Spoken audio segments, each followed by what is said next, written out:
Hello guys and welcome to Mark's Shrimp Tanks. Today we're going to be talking about my 3 most important things that I will do in a shrimp tank to give them the best chance of living, basically. Because I get asked a lot, Mark, what is your secrets? How do you breed so many shrimp? And there is basically no secrets. Everything you see in my videos is basically everything I do that gives away whatever secrets you think I have, okay? So today's video is going to be about what I consider to be the 3 things that you will need to do to give your shrimp the best possible chance of survival. Okay? And you don't want them just to survive as well. You want them to be, you want them to have like optimal growth. You want them to have like many babies, etc. So we're going to cover the 3 most important things in a shrimp tank, in my opinion, because I have also seen other videos where people say you need moss, etc. That is incorrect. You don't need moss in a shrimp tank to breed lots and lots of shrimp. I am living proof of this. I have very little moss in here. Some tanks I have 0 moss. I have no moss in any of these tanks below. So here is my top 3. I'm going to start in reverse order because I think it will keep the video a little bit more interesting. So at number 3, structure. One of the basic needs of all animals is structure. They need a place to go, they need a place to hide. Also, structure is very important because for us as shrimp keepers, it will provide our shrimp with grazing area. I'll just zoom in so you can see this. I chose the water tank for a reason, because it has a very big surface area.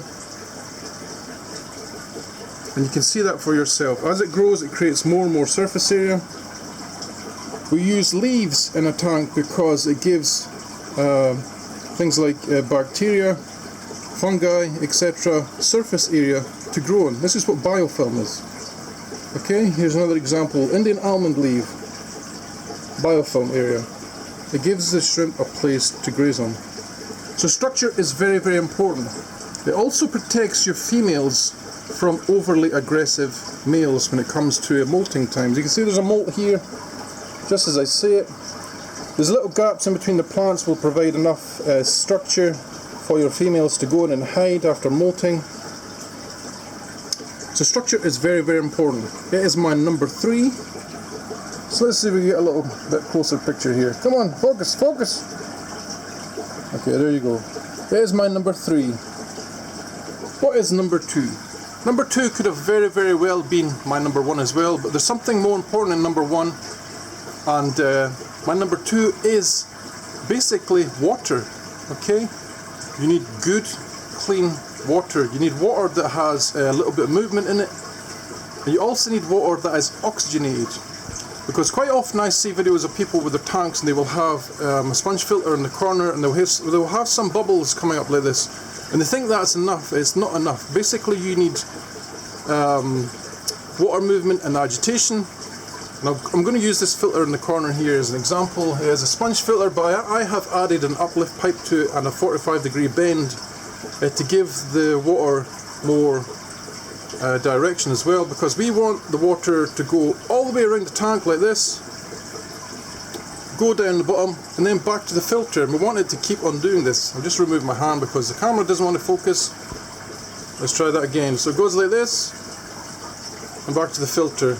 Okay, and this is how most filtrations work in a tank. If you have it where the bubbles are coming straight up like this, the water movement basically stops in this area of the tank.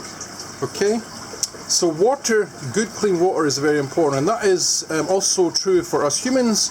If you do not drink enough good clean water, you will have physical problems. You will have problems with your kidneys and your liver, for example. For a long time I was a chronic person that didn't drink enough water, and I thought I was drinking enough water, but it's only until you get sick that you realize that you're not drinking enough water. I mean, I am 6'4", so I need to drink at least 4 litres a day.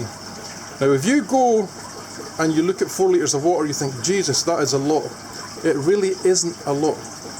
Okay, that is how much I need to survive. And shrimp are the same. They need good, clean water. They need the tanks to be flushed out. They need all the toxins to be removed. So that is why it's my number 2, because it is super, super important. It's super important that you keep it as pristine and clean as possible. Okay, so number 2 is water. And number 1 is something that might surprise some of you, but it is an element that is important to all forms of life on this planet, and it is basically light. If there was no artificial light, we would be talking about the sun, but because we're inside, we're talking about light here. And light gives our tanks life, basically. It gives your tank algae, gives it biofilm. It will also provide your shrimp with things like vitamin D, which is very important for health. And in some cases, you will also need light for heat. For us that live in, humans that have tanks inside, we don't necessarily need heat like this. But in my room, even though my room is mildly heated, I suppose I probably will get a lot of heat from these lights as well. So my number 1 is light, good clean light. You want it to be spread across the tank as much as possible, but something that is quite important with shrimp as well, you want to give them shadows. Okay, you see the shadows in the corners? Because places where shrimp come from, and streams in Hong Kong, they will have lots and lots of cover. They'll have trees, they'll have leaves that fall in the water, etc. So you must give them some shadows as well, okay? So we're going to recap. Number 3 was structure. Plants, leaves, etc. Anything you can put in the tank that gives a little bit of structure to the tank is my number 3. It's very, very important. Number 2, clean water. Ultra important. Without good clean water, your tank will fail, basically, right?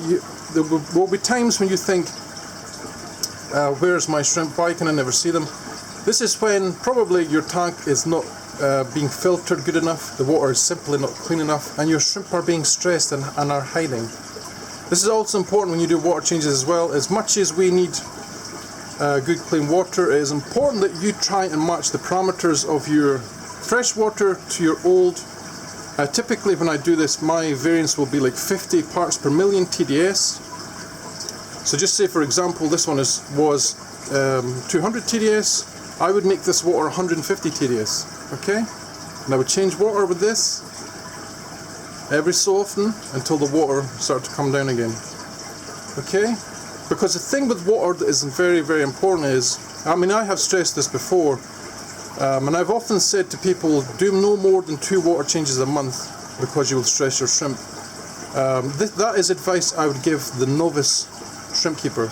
Okay, if you're more experienced and you have equipment to measure pH, TDS, all this kind of stuff, you warm your water up properly, you do all the required things, you can actually change your water as much as you like. Okay? If you do not have all the necessary equipment to check your water, and then you do regular water changes, you will stress and kill your shrimp. So that part is vitally important to know. Okay? Number 1, as I said, is light. It's the giver of all life. And I think nothing is better than good light in an aquarium. That is why I've chosen LEDs. And by the time you see this video, you probably would have seen the DIY stuff I've done regarding my lights. I'm going to finish with trying to get as many shots as the baby shrimp in here as possible, because this tank is absolutely bursting at the seams with baby shrimp. And I'll try and go along here as slow as I can so you can see, but there are literally thousands of little things. And is that one dead center a blue bolt? Not a blue bolt, a panda. It is. I have to take the camera away from my face so I can see the actual shrimp, but they are everywhere. Okay, so follow my 3 must-haves in your tank and you will have as much success as I have had. Because remember guys, there is no secrets. There's nothing I want to hide from you guys. I want you to be successful at keeping shrimp. I want you to be happy. Okay? So anyway, I think I'm going to wind up the video very soon. I would like to ask you guys, if you like today's video, to please leave me a like on it. If you want to subscribe, do that. If you wouldn't mind also, can you go and check out my Facebook and my Instagram. I hope you're having a very good weekend wherever you are in the world. I love you all. Happy shrimp keeping, guys. Bye.